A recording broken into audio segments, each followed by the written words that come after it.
Do you have questions on how to properly care for your pet? When is the right time to get your pet spayed or neutered? Or maybe you're looking for a place for your pet to stay while you go on vacation. Mapleview Animal Hospital. Dr. Bader from Mapleview Animal Hospital gives you great advice for your pets. Mapleview Animal Hospital on Panther Drive at the corner of Riley and 136th on Holland's North Side. And on the web at mapleview.animalhospital.net. Mapleview Animal Hospital. They love your pet like you do. I had this opportunity. This kind of fell into my lap. I like to give credit where credit is due, and she won't be speaking with us this morning. But Marina, called me with this story. We're speaking with Jimmy Lont this morning.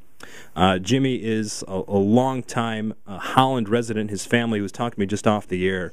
Has been in Holland for 3 generations. I think you said 3 generations. But Jimmy, I'm going to let you tell some of this story because I think it's best told from your perspective, and you can give us a background to leading up to what we're talking about this morning. So first and foremost, glad you joined me this morning. I appreciate it. Yeah, thanks to be here. Yeah, thanks for having me, Dan. You are, like I said, a third generation in Holland. Is that right? Is that what you said? Yeah. In the end, my grandpa, my father, and I all lived in Holland. They're not from Holland, but they've come back. So, yeah. Why don't you give me a little bit of background into your story, and we can talk about how you ended up in Argentina, and we'll talk about the push that you're trying to do to give back. Sure. So I, like most kids, started off 13, 14. Some maybe start, a little bit later than that. Sure. Started with marijuana with, curiosity. Started with drugs and with alcohol. Why don't you pull that microphone a little bit closer? Sorry about that. Sorry, can you hear me? Yeah, there you go. Yeah. There we go. Nice. Yeah, so I started when I was 13 or 14. A little bit of curiosity. Started just dabbling with drugs. Still playing sports. Still getting good grades in school. Nobody really noticed that I was using all throughout high school. What high school did you go to again? Holland Christian. And you said your grandfather started the football program, or was that your father? My father started. Your father started the football program. Okay. Go ahead. Sorry. No, that's all right. Yeah, so as much as people wanted to think that, I had it, all together because I played football, had good grades, went to a good school, had a good family, drug addiction doesn't really differentiate the kind of person that you are. It can, affect anyone, right? Yeah, absolutely. The second that you start to touch chemicals, it's a change in your brain, and without a lot of super intense work to reverse the side effects of it, it's one of those things that people just have for forever. So you started at Holland Christian, and you said, like a lot of kids, you started with what is quote unquote the launch pad drug or the experiment drug, marijuana, and then you went to Ferris. What happened at Ferris? Ferris was the first time that I'd really been out of the Holland, West Michigan area. And it wasn't even that far away, but I started to live on my own up there, had some more free time. I had been in a little bit of prescription pills in high school just because I had a hand surgery and a leg surgery. And, I kind of used them and then put them back in the cupboard, and it was no big deal. Mm-hmm. But when I went up to Ferris and had all this free time and was bored and then so much stress with all the school that I was trying to do and trying to kind of be on my own. Sure. I think it was just an easy environment for me to just jump into the next level.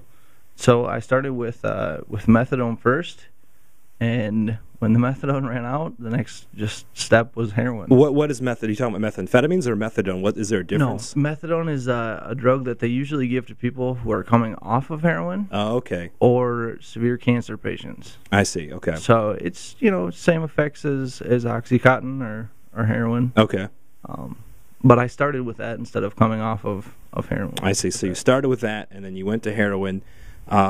So this is one first, and let me say this.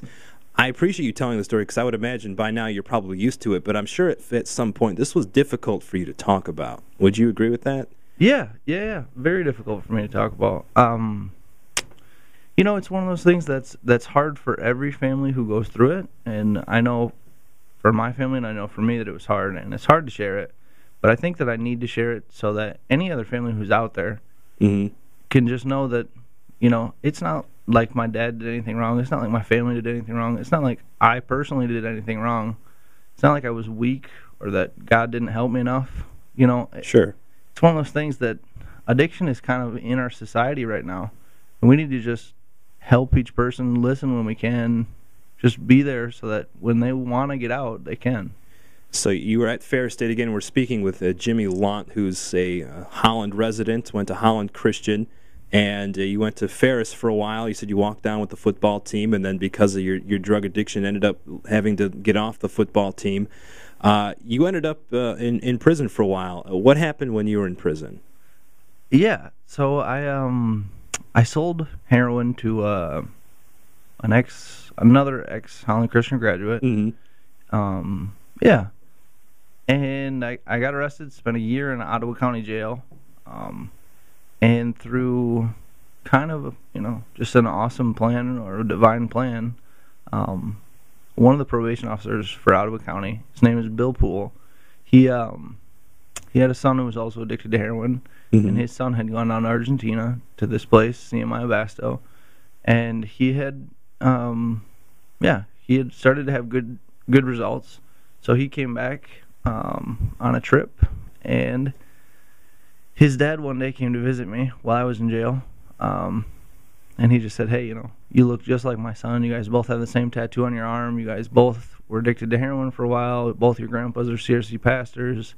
You actually kind of look alike." And so, I thought that's kind of a weird thing, but yeah. He's a pretty cool guy. Maybe he can be my probation officer at Sure. the very least. So, long story short, I go back to my room. A month later, I just happen to take, a couple of Percocets and those kind of things, and I'm sitting there, and I get a visit, and it just happens to be Ross and Bill Poole.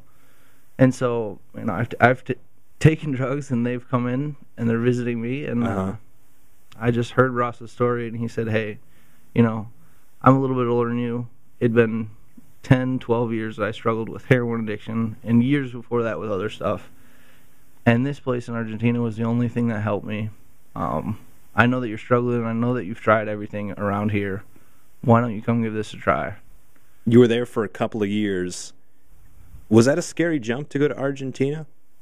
Or were you looking forward to the chance to go there? Because you hear a lot of times people who struggle with this, it's difficult to admit that they need to go. Did you know that you needed to go? I had this weird feeling while I was in jail. I could use drugs on a limited basis, but I knew I just had this train wreck going on the inside. The second that I got out, I knew I was going to be in trouble if I didn't go somewhere. So, fortunately, we waited a week to see my grandma for the last time. And that whole week I had either my mom or my dad or some family member with me for 24 hours, making sure that I wouldn't just bolt. Mm-hmm. And then me and my mom got on a plane and flew down there. Why did CMI Abasto work for you? What makes this? Because again, it's the other side of the world. Yeah. What did they do that worked for you that no other clinic could do for you? Well, it is. It's individualized. They don't treat drug for a drug, so they make you work and live a life that you don't have any substances, and they teach you to just every day be a little bit happier, every day be a little bit more content with who you are, and know a little bit more about yourself, so that when you wake up in the morning and you have a few answers to why you're here, what you were meant to do, who do you want to be, is there a God, is not, those questions. If you have a few more answers, things like addiction, depression, even suicidal tendencies that I had before, as soon as you know a little bit about yourself and have a little bit more of a guidance where you want to go, those things kind of just fall off the wayside. We're speaking again with Jimmy Lont, who's a Holland resident. He's been here for years with his family and has struggled with addiction and went to Argentina to get himself clean. And how long have you been clean, Jimmy?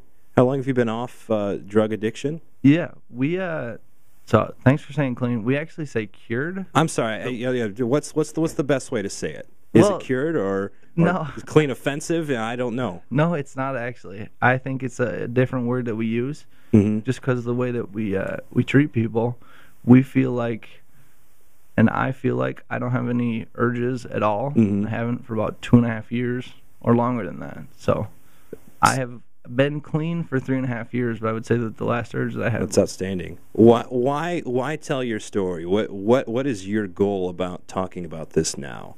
Yeah, so I know the hopelessness that there is when you're a family member of somebody who's struggling, when you're somebody who's struggling, or when you're somebody who thinks that they're not struggling and you're still hurting your family. I know the unhopeful part of drug addiction, of everything. I've broken up with girlfriends because of it. I've lost cars, lost anything you can imagine. So I've been through the ups and the downs of it. And I know that it's something that affects more people than we want to know about. So I live in Holland, and I've lived here for 24 years. And I've seen one side that's, the thing that comes up on the internet says it's the best town in the world sometimes.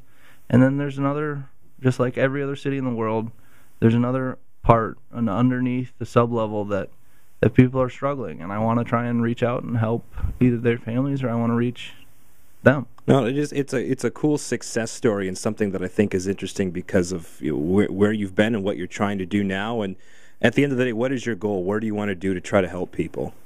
I want to, I guess I just want to be the person that people can get a hold of. People can talk to me about what they're going through. If they need treatment, I can help them get to CMI. If they need just somebody to have a coffee with, I can be there for them. If they need, or if they want to give to a cause, I can be the person that they can talk to and help with that. And I just want to be a facilitator of healing people, I guess. Once again, Jimmy Lont joining me. And Jimmy, we're almost out of time, but I want to say that I appreciate you taking the time to join me this morning. And if you want to find more information about this institution, the CMI Abasto, you can go to CMIAbasto.com and find more information about this place in Argentina. Jimmy, I appreciate it, and best of luck in what you're trying to do in the future and giving back here in Holland. I appreciate it. Hey, thanks for having me.